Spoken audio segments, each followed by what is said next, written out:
This video is brought to you by Diamond Pacific Tool Corporation. Diamond Pacific is America's favorite diamond tool, wheel, and lapidary machine manufacturers.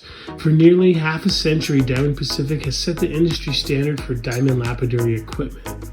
Join the majority of professional lapidaries and choose Diamond Pacific products such as their Nova wheels, Pixie, Genie, and Titan gem makers, as well as their wide selection of other high-quality lapidary diamond products. Check out Diamond Pacific today and find out why they're considered America's premier diamond lapidary tool manufacturers. Howdy there, folks. This is Lapidary Dave. I am editing the footage for the Las Vegas Gemshow, the spring Las Vegas Gemshow that I filmed earlier this year, and I am realizing that I've lost more than half of the footage.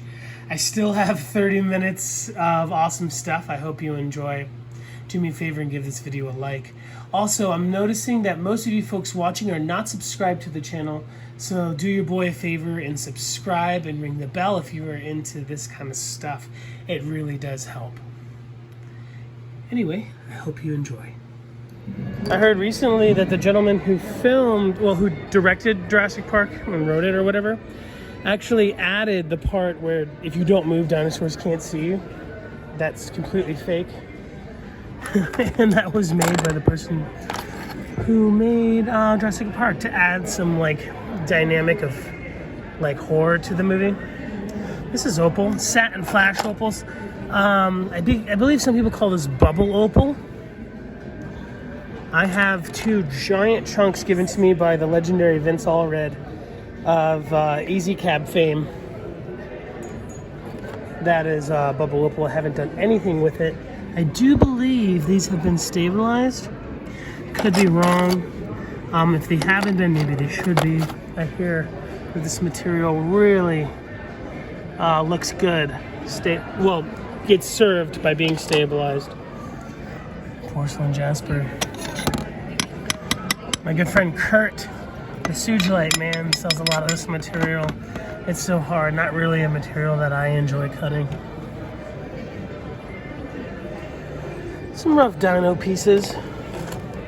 Found a super nice chunk at the Diamond Pacific Rock Yard the other day, where everything is $3 a pound. I got it for I don't even think I paid for it. I think Dawn just gave it to me. Look at this. Is this a fluorite? Is this an amethyst? I don't know. It's beautiful though. Some obsidian, just plain Jane obsidian. Some pink jade. I wonder if this is the stuff that my good friend Veggie is bringing out of Turkey.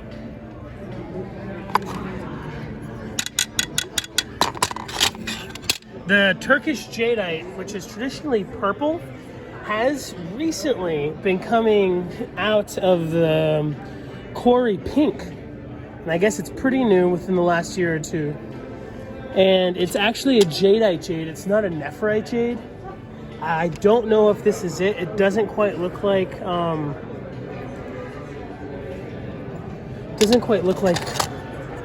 what I'm familiar with as being that pink Turkish lavender jade. But the stuff is really cool. I think I might buy a piece.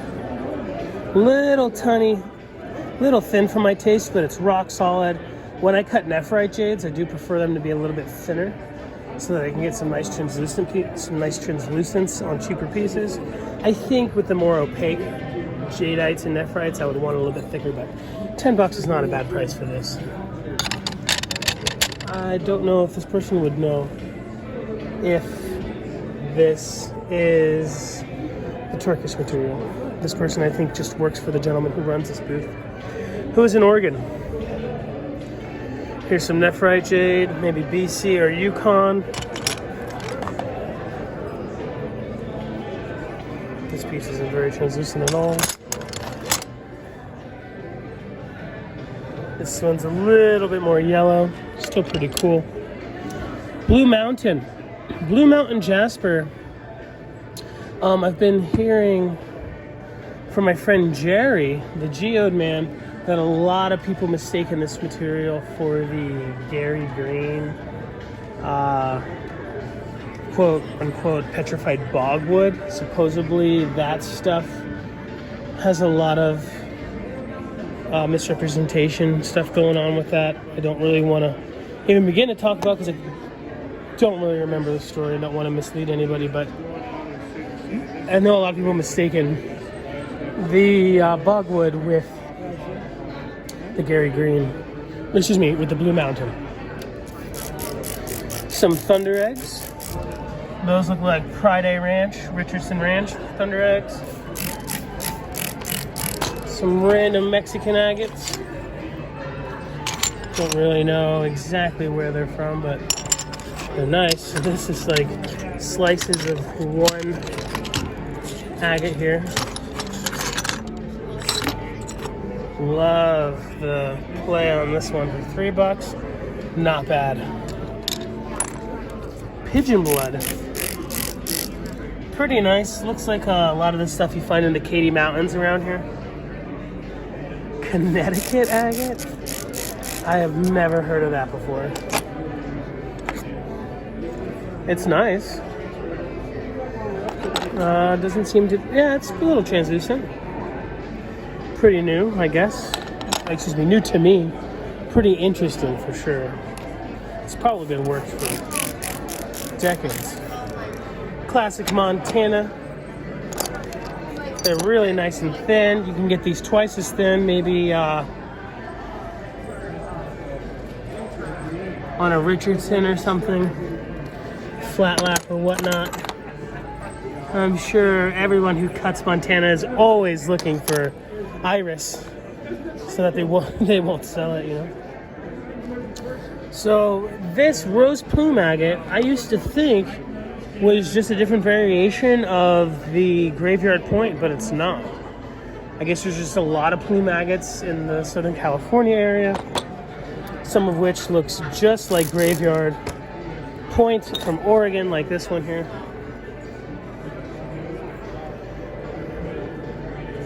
Cool, huh?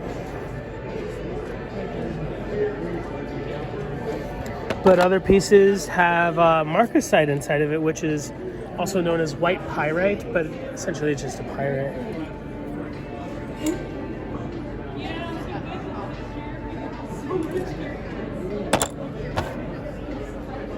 Super cool. Lots and lots to check out here. We just been at one booth for 15 minutes. Got a lot to see. Every day. Whoa. That is some intense spider web. Is it? It's a Cloud Mountain from Hubei, China. You say, what mountain? Cloud Mountain. Cloud Mountain? Mm-hmm. Oh, great name. It's from Hubei province? Hubei province, yeah. Nice. That's a top quality turkey from Hubei. You can't get anything better than that one. Oh, I love the brown backing formula on the back. So what I tell a lot of people about Hubei Mountain, to me, Hubei Mountain is fantastic. There's a lot of cool Americans that kind of pioneered the Chinese turquoise market, like, let's say, Daniel Lopacki, for instance. He really brought over a lot of high-end turquoise back in the late 70s and 80s from China, really kickstarting the American turquoise market. And some people might not be familiar with how high quality Chinese turquoise can be. It can be just as good, if not better, than some American turquoises. And this pattern here, it's such a quintessential, like, high quality pattern that this is the pattern that a block would fake. Like when you see block turquoise, they're making a pattern to fake this high-end Chinese turquoise. Some of you looking at it might think, hey, that looks like block. It's not block, it's 100% natural, but they make the block look like high-end Chinese. I love Hubei Mountain turquoise myself. My favorite is actually the yellow, like this. Some of the yellows. That's Royston. Oh, it's Royston. My bad. Well, this right here, the polychrome. This is Hubei. That's nice. Hubei. That's nice. How do you pronounce it right? Is it Hubei? Hubei. Hubei. Hubei province. Actually, all of them, except those two, all from Hubei. For example, this is a bamboo mountain. This is a treasure mountain. All in the same province. Same province. They have a different mine that calls different names. And what do you charge for weight on your This one's $1.25 a carat? a carat, and the very top one, the one you just seen, that one's a $7 per carat. I'll definitely take that piece. I love the yellow and I love that shape. Are they all the same price for the Hubei? For the Hubei, the mostly this from somewhere they were very Little different. little difference, but it won't be much. Somewhere those three is about $2 to $2.50. Oh, nice. You gotta weigh it out for me, my friend. Yeah, that's yours. Oh, dude, That's you're yours. too nice to me. No. Thank you, my friend. I'm your follower. Oh, dude, thank you. I'm your fan. Do you have a card? I don't, but Well, we'll see you in courtside. that's Oh, our they can scan the QR yeah, code. that's our Instagram name. Turquoise Fever. Yes. Great name. Give it a scan, folks. If you're interested in any of this awesome material from a super kind guy, I'm going to make myself something super special with this piece. Thank you so much, my friend. What's your name again? It begins with a J, right? Steven. Steven, I'm sorry. Yeah. Steven, I'm David. I can't thank you enough. Before we go, let's take a look at a few more pieces.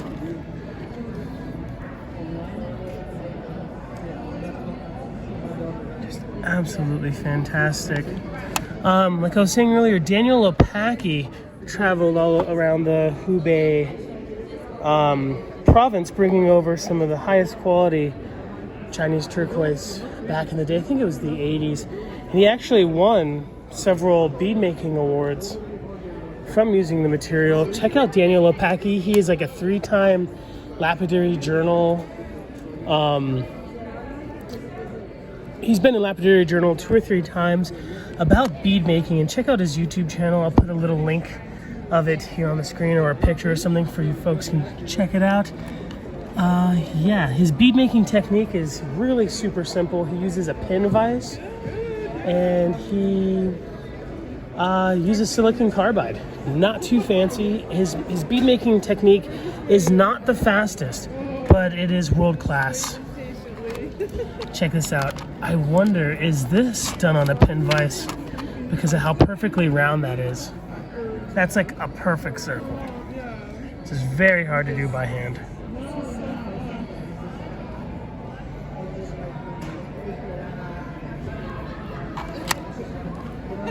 I love Chinese turquoise. Love that right there. That, undeniably, Hubei. And a little piece of Persian in there. Oh, look at that. Look at that red. 50 cents a carat is even more. So, and then I use these prices, and then Steve has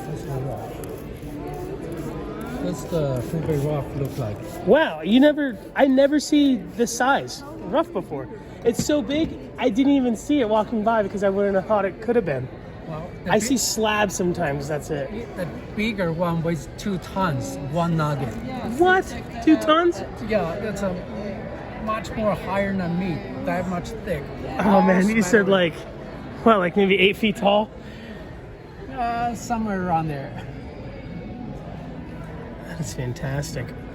I'm not used to seeing rough like this from Hubei. Slabs at the most, you know. Yeah.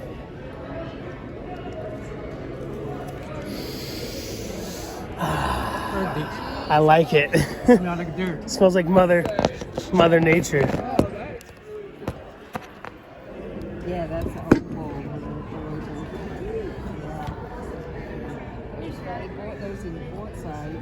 Oh, really? Yeah, the guy was just begging me, please buy something. I need to pay for my boon in Tucson. Oh no. And It's so I'm like, no, I don't need any OFO. I don't. What venue? I don't have What? the customers what- because they don't. People don't have enough budget for What venue was it? that. I was in Powwow. Oh, okay. Yeah, and he needs to go to 22nd Street, so And I'm like, no. 22nd and Kino got so expensive. Yeah. They doubled our price in Kino. Yes. Yes. They're strong shows. Oh, definitely. Powerhouses. Yeah. Only takes you 1 year to know if you should be there or not. Yeah, exactly. Steven, I can't thank you enough, man. No problem. Thank you, brother. My pleasure. Everyone check out Turquoise Fever. And I'll put up the link to this nice lady's Instagram if you're interested in any of that Iranian material. This video is brought to you in part by Cutting Edge Supply Company. Cutting Edge Supply is your one-stop shop for all things lapidary and jewelry making tools. Cutting Edge Supply Company has a wide selection of lapidary equipment, jewelry making tools, findings, gemstone rough, and much, much more. Cutting Edge Supply is a company ran by jewelers and lapidaries for jewelers and lapidaries. Check out Cutting Edge Supply. I love them and you will too. Make sure to use product code LapidaryDave in checkout to directly support the channel. I believe that there's several different gem shows throughout the year, much like Tucson and Phoenix and stuff. But this one is in June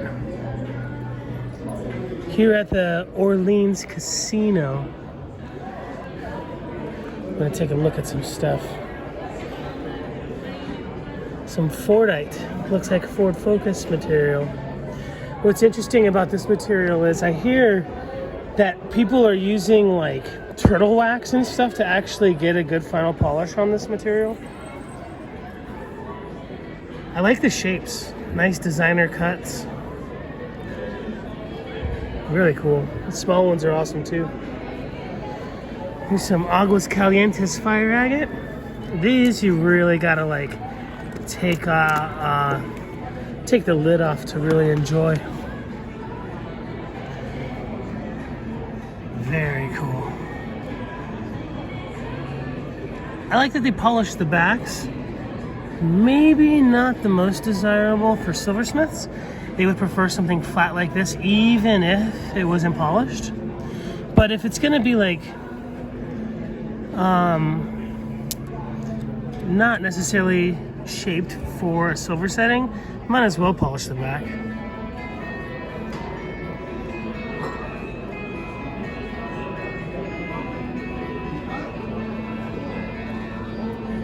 I really should have filmed earlier before the music started.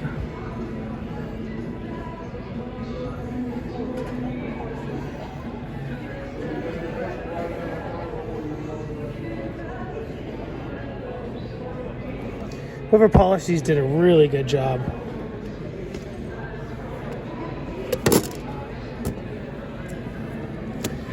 $0.50 a carat for Rhyolite Jasper from Utah. Really cool. I like the beveled edges. It's really cool. Not so much of a dome on these pieces, but just as awesome in whatever kind of setting you'd put them in. Is this piece backed? It's really interesting. You know, it's super crazy. This piece is backed with a piece of a record. I've seen some people do this before in the past. Instead of using like DevCon or JB Weld or making their own backing formula, somebody chopped up an old record and used it as a backing. Now, it looks like they didn't grind it flush to the bezel of the stone afterwards, but that's fine. It's so soft that you don't really need a lapidary machine. You could probably just take a file or a belt sander and get that down. Really crazy. That is too cool.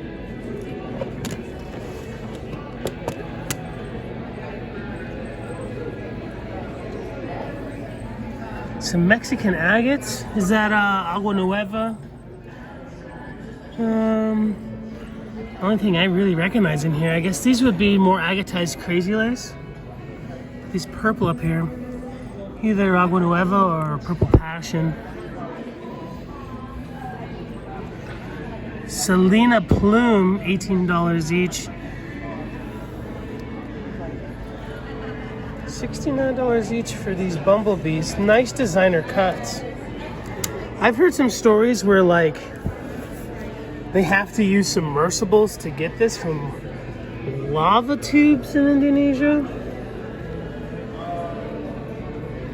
These are cool. My good friend Dave Duncan really enjoys this type of earthy material.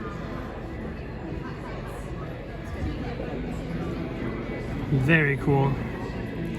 It's trippy to think that people would pay this price for brown jaspers, but there's a huge scene for porcelain jaspers and earthy tones. Like when I first started seeing some of the prices for old stock Owyhee and like, oh, Biggs jasper, it blew my mind. I didn't think like, why would anybody pay that? But there's a scene, people respect the lineage, and they pay the price. Somebody offered my friend, I think, $1,500 for a maybe 20 pounds of Biggs jasper. It goes to show how much people pay for that material. This is Imperial jasper, also known as Royal Imperial jasper. This is from near the Zacatecas area of Mexico. Maybe Jalisco. Really cool stuff. I've heard some really interesting stories about this material. I'll have to tell you folks during the live. Maybe a little inappropriate during a proper Gemshow video. $1 a carat, so that's $5 a gram. These picture stones. Mookaite from Australia. I'm really curious as if these folks are cutting these or not, because the polish and the cuts are absolutely fantastic. I would imagine perhaps not. I'm going to ask here in a moment when they're not so busy. But awesome prices and great cuts. This one looks like it has some striations I'm not used to seeing in Mookaite. Excuse me. Do you folks cut these stones? The owner or his grandfather. Oh, okay. You're in Kino. Yeah. How you doing? I'm doing good. You remember me? Yes, I watched your little show. I was following you, watching it. It's the only way I can get to see you around Tucson show. The reason why I ask is this piece here. I knew this wasn't shipped overseas or anything because it's a record. Yeah, he puts the back. You ever seen that before? Yeah, they put the back. It's a vinyl record. Yeah. It's trippy. I mean, I'm used to people. Sometimes he gets things from collections. Oh, true. Yeah, you know. You know, I collect vinyls and I collect rocks. Yeah, you wouldn't want to do this to like That's crazy. your old, You probably don't even know that's in your old precious Beatles records or your old Black Sabbath records. Beatles isn't precious to me, but if anyone touched my original press Bowie. Yeah, right. This is what you save Buster Beagle's bagpipe bugle banjo playing band records for. That's awesome. Good to see you. I'm sorry I didn't recognize you at first. Oh, that's all right. I'm just glad you didn't recognize me. I've never been out here.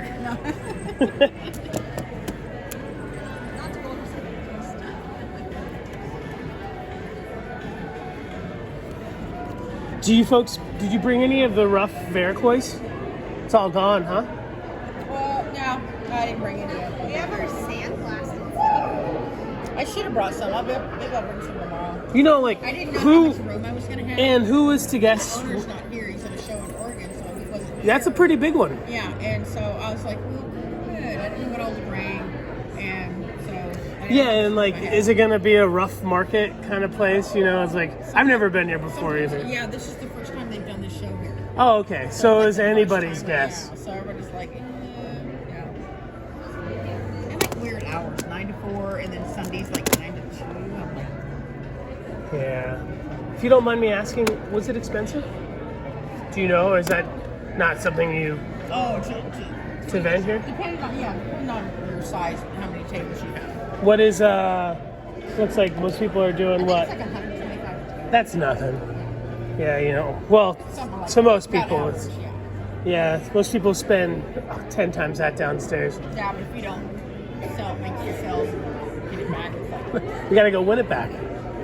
I can't. You're underage, huh? I wasn't even allowed to get cash back. Oh, wow. I'm 18. 21's to gamble, huh?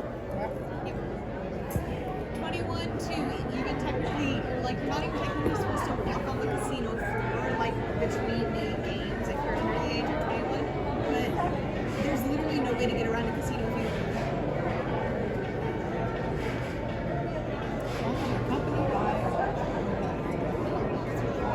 You're not missing much on the gambling end. Gambling is weird. At least if you buy a rock, you still, you know, you can get your money back. Yeah, and a lot of these rocks. Put money in a machine, it's gone. Gone forever. Yeah, a lot of these rocks are accruing value more than silver, you know. When I'm 21, I want to do one thing. I want to take the smallest amount possible.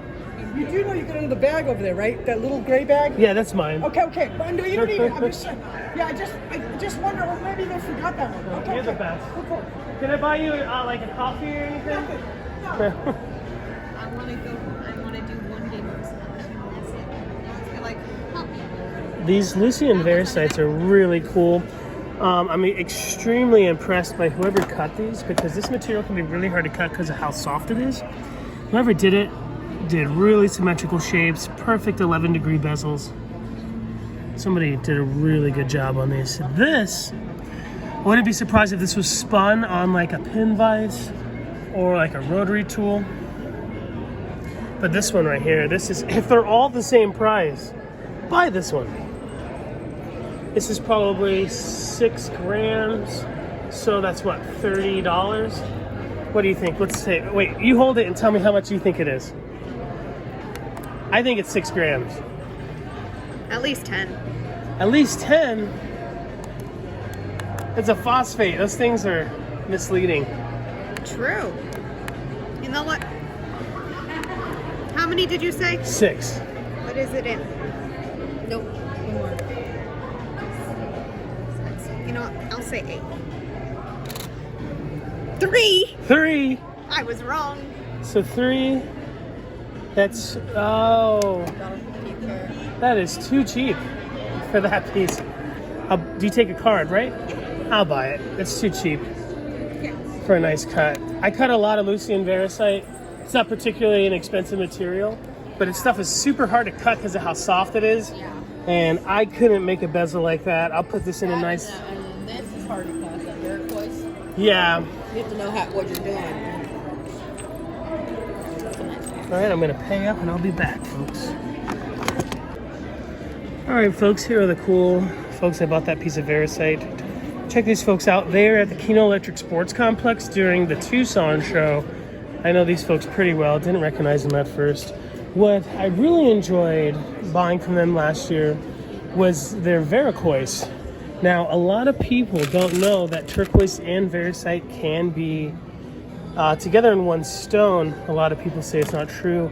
I have a good friend named Gemshow out of Lincoln, New Mexico, who sends his material from his uncle's mine to the Socorro Gem and Science Center for analysis, and he has paperwork proving that what he's pulling out is Varicoise. It can occur naturally. So I've also heard that it can occur inside of chrysocolla as well. I've seen a lot of people thinking that chrysocolla is turquoise. Some people say, oh, that could be either or. It is true. It can't happen. It's extremely rare. $2 a gram for this material. Had the pleasure of picking out some prime pieces for a good friend named Fan Mécanique out of Quebec, Canada. Stuff's really cool. I haven't cut it. I imagine, much like other Varisites, this Varicoise probably does well by soaking it in water overnight. Check out this stuff. I didn't see this at the Tucson show. This is super nice spider web. That's so nice down there. If that was standalone on like a ring, I would almost think it was like acrylic or something. Just so awesome.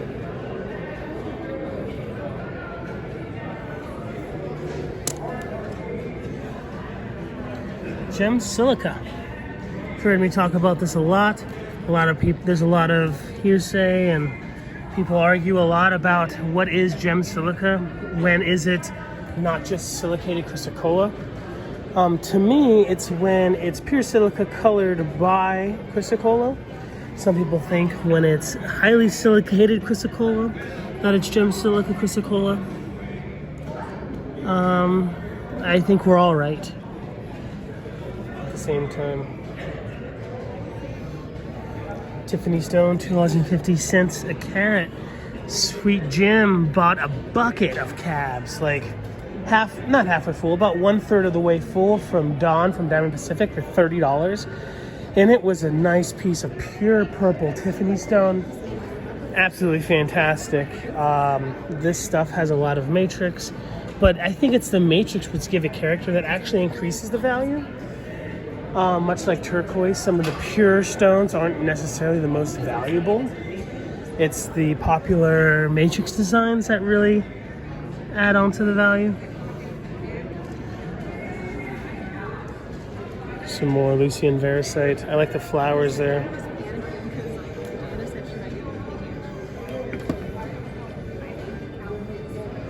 Some gem bone, $38, really good price.